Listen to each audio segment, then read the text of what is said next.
सोचिए, आप एक सोल्जर हैं, अपने देश के लिए जान देने को तैयार, लेकिन एक दिन आपकी अपनी गवर्नमेंट ही आपको धोखा दे देती है। जिस देश के लिए आपने लड़ाई लड़ी, अब वही देश आपको टेररिस्ट मान चुका है। पूरा सिस्टम आपके पीछे है। तो ऐसे में आप भागेंगे या उन लोगों के खिलाफ लड़ेंगे जिन्होंने आपको यूज किया? यह है कहानी बॉब ली स्वैगर की, एक स्नाइपर जिसे अपने ही देश के खिलाफ खड़ा होना पड़ा। मूवी की शुरुआत होती है इथियोपिया के गर्म और सुनसान पहाड़ों से। यहाँ हमें दिखाया जाता है बॉब ली स्वैगर और उसका साथी और best friend Donny fan. Bob एक मास्टर स्नाइपर है और डॉनी उसका स्पॉटर। दोस्तों, एक स्नाइपर के लिए उसका स्पॉटर उसकी आंखें होता है। वो एक रिज पर पोजीशन लेकर बैठे हैं। उनका काम है नीचे जा रहे अमेरिकन कन्वॉय को कवर देना। तभी पहाड़ी के पीछे से कुछ सस्पिशियस गाड़ियां आती दिखती हैं। बॉब अपना निशाना साधता है। यहां नोटिस कीजिए, बॉब सिर्फ ट्रिगर नहीं दबाता, वो हवा की रफ्तार, ह्यूमिडिटी और धरती के घूमने की स्पीड, कोरियोलिस इफेक्ट को कैलकुलेट करता है। एक शॉट और गनमैन डेयर। लेकिन यह तो सिर्फ शुरुआत थी। दुश्मन की पूरी फौज उन पर टूट पड़ती है। बॉब और डॉनी अकेले 100 लोगों से लड़ रहे हैं। वो बैकअप मांगते हैं, लेकिन ऊपर बैठे ऑफिसर्स उन्हें एक्सपेंडेबल समझते हैं और मिशन कैंसिल कर देते हैं। उन्हें वहां मरने के लिए छोड़ दिया जाता है। एक हेलीकॉप्टर आता है। दरअसल दुश्मनों ने एयर बैकअप मंगाया होता है। हेलीकॉप्टर बॉम्बिंग करता है। वो जैसे तैसे बच जाते हैं। फिर हेलीकॉप्टर घूमकर वापस आता है और फायरिंग शुरू कर देता है और डॉनी की बॉब के आंखों के सामने मौत हो जाती है। बॉब का गुस्सा अब आउट ऑफ कंट्रोल है। वो अकेले उस हेलीकॉप्टर को अपनी स्नाइपर से नीचे गिरा देता है, लेकिन उसका दिल टूट चुका है। अपने देश के लिए लड़ते वक्त उसने अपना सबसे अजीज दोस्त खो दिया। इस घटना के 3 साल बाद हम देखते हैं कि बॉब ने दुनिया से नाता तोड़ लिया है। वो वायोमिंग के बर्फीले पहाड़ों में एक छोटी सी केबिन में रहता है। उसका सिर्फ एक ही साथी है, उसका कुत्ता सैम। दोस्तों, बॉब ली स्वैगर के पास दुनिया का कोई ऐशो आराम नहीं था, लेकिन उसके पास सैम था। सैम सिर्फ एक कुत्ता नहीं था, वो बॉब का इकलौता परिवार था। सालों की तन्हाई में सैम ने ही बॉब को जिंदा रहने की वजह दी थी। बॉब ने सैम को किसी फौजी की तरह ट्रेन किया था। इशारों को समझना, खतरे को सूंघ लेना और चुपचाप अपने मालिक के साथ कदम से कदम मिलाकर चलना। उन बर्फीले पहाड़ों में वो दोनों एक दूसरे की ढाल थे। वो अब किसी पर भरोसा नहीं करता। दूसरे सीन में हमें दिखाते हैं एक हाई रैंकिंग ऑफिसर्स की मीटिंग चल रही है और वहां बात चल रही है कि ये काम एक ही आदमी कर सकता है, बॉब ली स्वैगर। फिर कर्नल आइजैक जॉनसन की बॉब के पास जाता है। कर्नल उससे कहता है कि प्रेसिडेंट की जान खतरे में है। कोई उन्हें 1 मील की दूरी से शॉट मारने वाला है। हमें पता लगाना है कि उन पर हमला कहां से हो सकता है। कर्नल बॉब को मक्खन लगाता है। तुमसे बेहतर स्नाइपर पूरे अमेरिका में नहीं है। बॉब पहले तो मना कर देता है, लेकिन कर्नल उसकी पैट्रियोटिज्म को चैलेंज करता है। बॉब मान जाता है, यह सोचे बिना कि यह उसकी जिंदगी की सबसे बड़ी गलती होने वाली है। खाल का बॉब हर उस जगह का सर्वे करता है जहां से प्रेसिडेंट पर हमला हो सकता है। वो कर्नल को बताता है कि फिलाडेल्फिया जो इवेंट है उसके सामने एक इंडिपेंडेंस हॉल है, वहां से शॉट लगना सबसे आसान है। बॉब को लग रहा है वो देश को बचा रहा है, पर असल में वो अपना ही डेथ वारंट साइन कर रहा है। अब आता है मूवी का सबसे बड़ा टर्निंग पॉइंट। फिलाडेल्फिया का इवेंट शुरू होता है। बॉब एक विंडो से पूरे एरिया को स्कैन कर रहा है। तभी उसका कर्नल का आदमी जैक उसे पूछता है कि अगर तुम उस शूटर की जगह होते तो तुम सबसे पहले क्या करते? तब वह बोलता है, सबसे पहले मैं अपनी गन छुपाता। और फिर वो आदमी हंसने लगता है। फिर वो बॉब को एक पुलिस ऑफिसर से मिलाता है और वो सब विंडो से प्रेसिडेंट की तरफ देखने लगते हैं। तभी धाएं, एक गोली चलती है, लेकिन निशाना प्रेसिडेंट नहीं बल्कि उनके पास खड़ा एक इथियोपियन बिशप है। बॉब शॉक्ड है। इससे पहले कि वो होश संभाले, वही पुलिस ऑफिसर जिसे कर्नल के आदमी ने इंट्रोड्यूस किया था, बॉब को 2 गोलियां मार देता है। फिर दूसरे सीन में दिखाते हैं कि कुछ लोग जहां से गोली चली थी वहां बॉब की गन सेटअप कर रहे होते हैं। दोस्तों, यहां देखिए कि सिस्टम कितना गंदा खेलता है। पूरे मीडिया में खबर फैल जाती है कि बॉब ली स्वैगर ने प्रेसिडेंट पर हमला किया। घायल हालत में बॉब 2 मंजिला खिड़की से कूद जाता है और एक यंग FBI एजेंट निक मेम्फिस की कार छीनकर भागता है। यहाँ बॉब उसे मारता नहीं है, यह दिखाता है कि बॉब एक मर्डरर नहीं, एक सोल्जर है। बॉब अपनी मिलिट्री ट्रेनिंग का इस्तेमाल करके पूरी पुलिस फोर्स को चकमा देता है। एक तरफ बेहिसाब दर्द और दूसरी तरफ पूरा देश दुश्मन। बॉब का बचना नामुमकिन लग रहा था। बॉब की ड्राइविंग स्किल्स अच्छी होने के कारण वह वहां सबको चकमा देता है। फिर कार को लेकर नदी में कूद जाता है और वहां से निकल जाता है। पुलिस नदी में सर्च ऑपरेशन करती है, पर बॉब एक बोट के पीछे छुप के उसके सहारे वहां से चले जाता है। वहां से निकल के वो एक स्टोर में जाता है, देखता है टीवी पर सब जगह उसके ही फोटो दिख रहे हैं। वो स्टोर की लाइट्स बंद कर देता है और फिर वहां से कुछ दवाइयां लेता है। उससे अब कोई भरोसेमंद इंसान की जरूरत थी जो उसकी मदद कर सकता है। तब उसे याद आता है डॉनी ने उसकी बीवी सारा के बारे में बताया था। उसे लगता है अब सारा ही उसकी मदद कर सकती है। वह सारा के घर जाता है। सारा दरवाजा खोलती है। तब बॉब बोलता है, परेशानी के लिए माफी चाहता हूँ। तब सारा बोलती है, मैं जानती हूँ तुम कौन हो, बॉब ली स्वेगर, डैनी के पुराने पार्टनर। तब बॉब बोलता है, मैंने प्रेसिडेंट को नहीं मारा है। तब सारा उसे बताती है, जानती हूँ प्रेसिडेंट नहीं, बिशप मारे गए हैं। बॉब बोलता है, तुम मेरी मदद कर दो, मैं बहुत परेशानी में हूँ। सारा पहले तो ना बोल देती है, पर फिर उसे अंदर आने के लिए कहती है। सारा अभी भी कंफ्यूज है। वो 911 पर कॉल करने वाली होती है, पर तभी वो रुक जाती है, क्योंकि वो एक सोल्जर की पत्नी रह चुकी है। वो आंखों में सच्चाई पहचान लेती है। उसकी हालत ठीक नहीं होती। सारा एक नर्स होती है।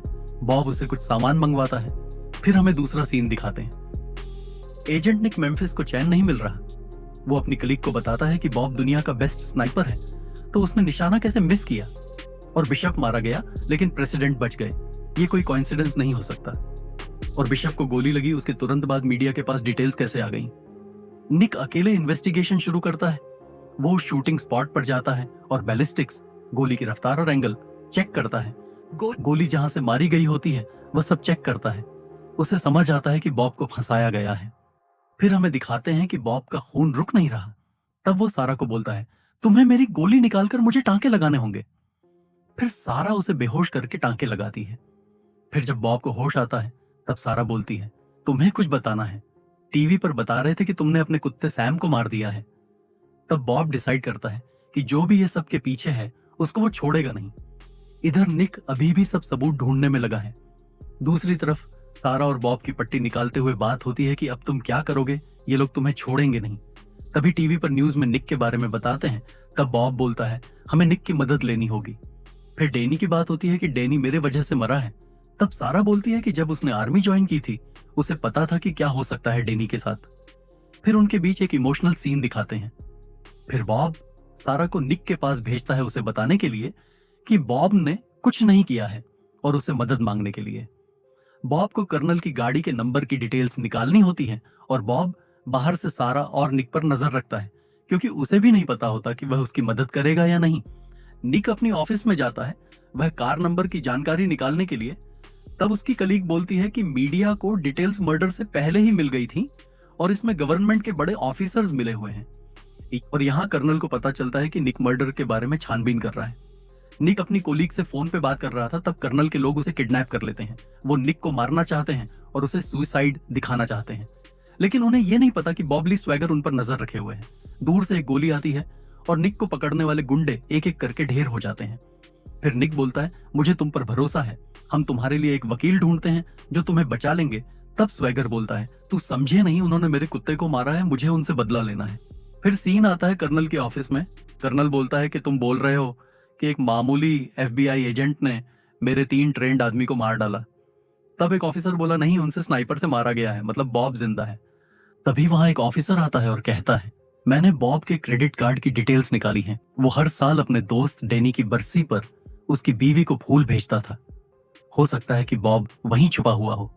फिर हमें दिखाते हैं बॉब और निक एक ओल्ड स्कूल गन एक्सपर्ट के पास जाते हैं। एक्सपर्ट पूछता है, तुम्हें क्या चाहिए? स्वेगर बोलता है, एक बार चली हुई गोली दूसरी बार दूसरी गन से चला सकते हैं बिना निशान छोड़े। क्या ऐसा हो सकता है? एक्सपर्ट बोलता है, हाँ, अगर पहली बार गोली सटीकता से चलाई गई हो तो उसे दूसरी बार चला के बैलिस्टिक को चकमा दे सकते हैं। फिर बॉब पूछता है, ऐसा कोई आदमी है जो 2.2 गज दूरी से गोली चला सकता है? तब एक्सपर्ट बताता है, हाँ, बॉब ली स्वेगर नाम का एक बंदा है जो ऐसे कर सकता है।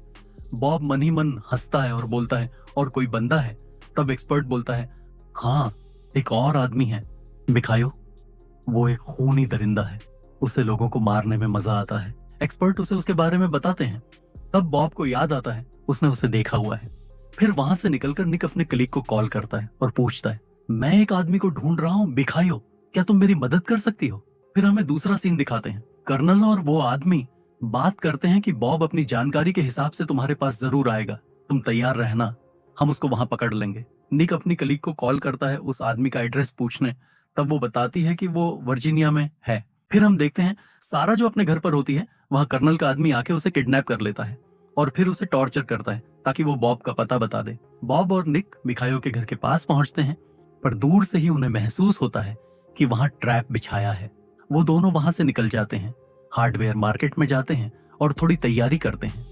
बॉब निक को स्नाइपर की ट्रेनिंग देता है ताकि वो दूर से उसकी मदद कर सके। फिर दूसरे सीन में दिखाते हैं निक दूर से दुश्मनों पर ध्यान रख रहा था और बॉब को एक एक करके दुश्मनों के बारे में बता रहा था। फिर बॉब बीच बीच में अपने बनाए हुए बम प्लांट करते करते आगे बढ़ रहा होता है और निक दूर से सबको मार रहा होता है। फिर बॉब उस आदमी के पास पहुंचता है जिसने बिशप को मारा होता है। बॉब बोलता है जॉनसन का असली नाम क्या है, वो कौन है, वो किसके लिए काम करता है। आदमी बोलता है उसके कई नाम हैं, वो आर्मी में कर्नल था। वह सेनेटर के इशारों पर चलता है। फिर बॉब पूछता है उसने बिशप को क्यों मरवाया। वो बोलता है बिशप उनके राज खोलने वाला था। किसी को मारने का सबसे आसान तरीका है उसे प्रेसिडेंट के नजदीक में खड़ा कर दो। दरअसल बिशप सबको बताने वाला था कर्नल ने जो जेनोसाइड करवाए थे अफ्रीका में। उन्हें वहां गैस पाइपलाइन डालनी थी, पर अफ्रीकन वहां से हट नहीं रहे थे तो उन्होंने पूरे गांव को ही मरवा दिया। फिर वो आदमी बोलता है तुम्हें तो पता ही होगा, तुम ही तो उन लोगों को बचा रहे थे जो ये जेनोसाइड करके आ रहे थे। बॉब को तब पता चलता है कि डेनी ने जिस मिशन के लिए अपनी जान दी वह एक सेनेटर का निजी मिशन था। बाहर पूरी फोर्स घेराबंदी कर रही होती है बॉब के लिए। यहाँ उस आदमी ने बॉब को बताया तुम्हारी गर्लफ्रेंड उन लोगों के पास है, और ये बोलकर खुदकुशी कर ली। अब युद्ध शुरू होता है। बॉब लड़ाई में उतर जाता है और उसके सामने जो भी आता है वह बिना किसी हिचक के उसे मौत के घाट उतार देता है।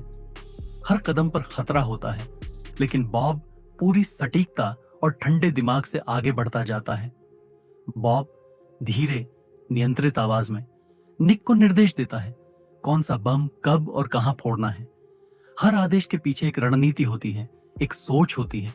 निक दूर बैठकर हर मूवमेंट पर नजर रखता है और सही वक्त पर ट्रिगर दबाकर रास्ता साफ करता जाता है। दोनों के बीच कोई हड़बड़ी नहीं, कोई घबराहट नहीं, सिर्फ एक परफेक्ट तालमेल। जैसे जैसे वे आगे बढ़ते हैं हालात और भी खतरनाक होते जाते हैं, लेकिन बॉब हर मुश्किल को एक एक करके पार करता जाता है। उसके लिए यह सिर्फ एक लड़ाई नहीं बल्कि एक मिशन है जहां पीछे हटने का कोई विकल्प नहीं है। तभी आसमान में एक हेलीकॉप्टर दिखाई देता है। उसे देखते ही बॉब अचानक ठहर जाता है। उसकी आंखों के सामने पुरानी यादें ताजा हो जाती हैं। डेनी की मौत, वो पल जिसे वह कभी भूल नहीं पाया। कुछ टाइम के लिए वह उन्हीं यादों में खो जाता है, लेकिन फिर वह खुद को संभालता है। उसकी आंखों में दर्द की जगह अब दृढ़ता आ जाती है। वह गहरी सांस लेता है, निशाना साधता है, एक जोरदार धमाके के साथ हेलीकॉप्टर को हवा में ही उड़ा देता है। फिर सीन कट होता है और हमें सेनेटर और कर्नल की एक टेंशन भरी मीटिंग देखने को मिलती है। सेनेटर को अब कर्नल पर बिल्कुल भी भरोसा नहीं है कि वो बॉब को संभाल पाएगा, लेकिन कर्नल पूरे कॉन्फिडेंस के साथ कहता है मैं सब संभाल लूंगा। दूसरी तरफ निक एफबीआई हेड को कॉल करता है और बताता है कि बॉब उसके कब्जे में है और अभी जिंदा है। ये सुनकर हेड तुरंत कहता है उसे हमारे हवाले कर दो, आगे हम संभाल लेंगे। लेकिन निक मना कर देता है। वो कहता है ये बहुत बड़ा मामला है, मैं किसी पर भी भरोसा नहीं कर सकता, मैं फिर कॉल करूंगा। और इतना कहकर वो कॉल काट देता है। तभी बॉब के पास कर्नल का कॉल आता है। कर्नल कहता है मेरे पास तुम्हारी एक अमानत है। इसके बाद बॉब भी मिखायो की पूरी रिकॉर्डिंग उसे सुना देता है और फिर कहता है मुझे तुमसे मिलना है, और सेनेटर से भी। कर्नल साफ मना कर देता है सेनेटर नहीं आएंगे। लेकिन तभी बॉब एक बड़ा खुलासा करता है। वो कहता है मेरे पास अफ्रीका के एक पेट्रोल पंप का एड्रेस है जहां 400 लोगों की लाशें दफन हैं। यह सुनकर कर्नल भी चौंक जाता है और आखिरकार सेनेटर को बुलाने के लिए तैयार हो जाता है। अब बॉब पूछता है मिलना कहां है। कर्नल जवाब देता है ऐसी जगह आओ जहां से मैं तुम्हें दूर से आते हुए देख सकूं। और अब एक ऐसा सीन जिसे आप मिस नहीं करना चाहेंगे। बर्फीली पहाड़ियां, दूर दूर तक फैले सफेद पहाड़। इसी खामोशी को चीरता हुआ कर्नल का हेलीकॉप्टर लैंड करता है। उसके साथ होती है सारा और जैक, जिसने सारा को गन पॉइंट पर पकड़ रखा है। तभी एक और हेलीकॉप्टर आता है, सेनेटर पक्का। और कुछ ही पलों बाद दूर से बॉब नजर आता है। अचानक एक गोली चलती है और बॉब गिर जाता है। कर्नल और सेनेटर के चेहरों पर मुस्कान आ जाती है। उन्हें लगता है खेल खत्म हो चुका है, लेकिन असली खेल तो अब शुरू होता है। बॉब ने पहले ही सब सोच रखा था। उसे अंदाजा था कि ऐसा कुछ हो सकता है, इसलिए उसने निक को पहले भेजा था और उसने अपनी छाती पर एक स्टील प्लेट पहन रखी थी। यही वजह थी कि उसे कुछ नहीं हुआ। असल में बॉब तो दूर बर्फीले पहाड़ों में कैमोफ्लेज कपड़ों में छिपा हुआ था अपनी स्नाइपर के साथ। तभी पहाड़ों में गूंजती है एक के बाद एक गोलियों की आवाज और बॉब कर्नल के छिपे हुए स्नाइपर्स को एक एक कर खत्म कर देता है। अब बारी आती है जैक की, जिसने उसके प्यार को बेरहमी से टॉर्चर किया था। जैक चीखता है, अगर हिम्मत है तो सामने आओ, तुम्हारे पास कोई और रास्ता नहीं है, बाहर आओ वरना मैं इसे मार दूंगा। तभी एक और गोली चलती है और जैक का हाथ उड़ जाता है। कुछ ही पलों में बॉब सामने आ जाता है और फिर सारा हाथ में गन लेकर जैक पर गोलियां बरसाती है। अपने अंदर का सारा गुस्सा उसी पल निकाल देती है। तुम्हें सारा मिल गई, अब मुझे वो टेप दे दो, सेनाटोर कहता है। फिर वह हल्की मुस्कान के साथ जोड़ता है, क्यों ना तुम मेरे लिए काम करो, मैं तुम्हें अच्छे पैसे दूंगा। बॉब शांत लेकिन ठोस आवाज में जवाब देता है, तुम्हारे लिए, जिसने एक पाइपलाइन के लिए कितने मासूम लोगों की हत्या करवाई, पूरे गांव को मौत की नींद सुला दिया। सेनाटोर बेपरवाही से कहता है, यहां कोई डेमोक्रेट या रिपब्लिकन नहीं है, यहां सिर्फ अमीर और गरीब हैं। हमने तो बस एक गांव साफ कराया, आज देखो वहां कितनी तरक्की हो चुकी है, लोगों के पास पैसा है, वो हमसे खुश हैं। तभी आसमान में गूंजती है हेलीकॉप्टर की आवाज। ये FBI होती है। दरअसल निक पहले ही इस जगह की लोकेशन FBI को भेज चुका होता है। आवाज सुनते ही सेनाटोर वहां से निकल जाता है और कर्नल के चेहरे पर एक अजीब सी मुस्कान आ जाती है। वो बॉब की तरफ देखकर कहता है, तुम कुछ भी कर लो, तुम मेरा कुछ नहीं बिगाड़ सकते। इसी बीच FBI वहां पहुंच जाती है और बॉब को अपने साथ ले जाती है। सीन शिफ्ट होता है डिपार्टमेंट ऑफ जस्टिस के ऑफिस में, जहां बड़े बड़े अधिकारी और चीफ जस्टिस मौजूद होते हैं। कर्नल थोड़ा बेचैन होकर पूछता है, मुझे यहां क्यों बुलाया गया है? मेरे खिलाफ कोई सबूत नहीं है, मैंने कुछ नहीं किया। चीफ जस्टिस गंभीर आवाज में कहते हैं, ऊपर से फोन आए हैं तुम्हें छोड़ने के लिए, लेकिन यह नेशनल सिक्योरिटी का मामला है और तुम इसमें शामिल हो, इसलिए तुम्हें यहीं बैठना होगा। फिर वो बॉब की तरफ देखते हैं और कहते हैं, तुम्हारे पास 5 मिनट हैं, बताओ क्या कहना है। बॉब धीरे से निक के पास जाता है, उसे हाथ मिलाता है और अब तक की मदद के लिए उसका शुक्रिया अदा करता है। लेकिन तभी निक चुपके से उसके हाथ में एक स्नाइपर की गोली थमा देता है। बॉब आगे बढ़ता है और वही गन उठाता है जिसे FBI ने क्राइम सीन से बरामद किया था। वो गन सीधे कर्नल की तरफ तान देता है। बॉब ट्रिगर दबा देता है और कुछ भी नहीं होता। बॉब हल्की सी मुस्कान के साथ कहता है, मैं हमेशा अपनी गनों की फायरिंग पिन निकाल कर रखता हूं। फायरिंग पिन एक छोटा लेकिन बेहद जरूरी हिस्सा होता है। जब ट्रिगर दबता है तो यही पिन गोली को स्ट्राइक करता है और उसी से गोली फायर होती है। इसके बिना गन सिर्फ लोहे का एक ढांचा बनकर रह जाती है।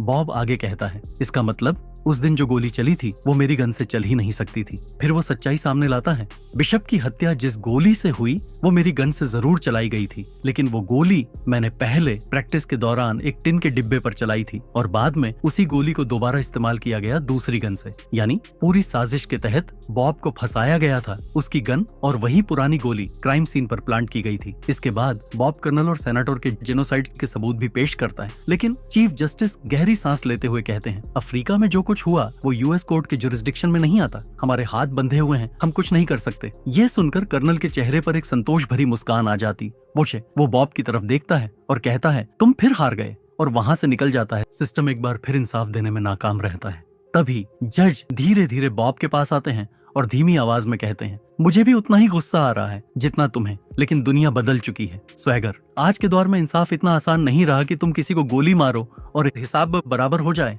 लेकिन कभी कभी ऐसा करना ही सही रास्ता होता है, जैसे बॉब को कोई खामोशी से इशारा कर रहा हो।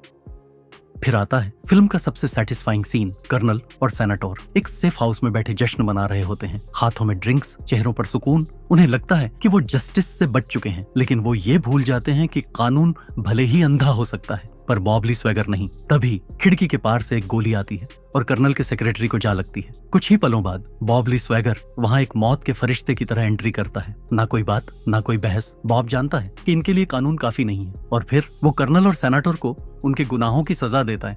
उन्हें वही अंजाम मिलता है जिसके वो हकदार थे। इसके बाद बॉब शांत कदमों से बाहर निकलता है और पूरा घर के उस जोरदार धमाके के साथ उड़ जाता है। तो दोस्तों, ये थी बॉब ली स्वैगर की कहानी है। एक ऐसा आदमी जिसे सिस्टम ने तोड़ने की कोशिश की, लेकिन वो झुका नहीं। जब कानून नाकाम हो जाए तो कभी कभी इंसाफ अपने हाथों से लेना पड़ता है। अगर आपको द अनदेखी फिल्म्स का ये दमदार ब्रेकडाउन पसंद आया हो तो लाइक और सब्सक्राइब जरूर करें, और अगली वीडियो में कौन सी फिल्म देखना चाहते हैं कमेंट में बताना मत भूलिए।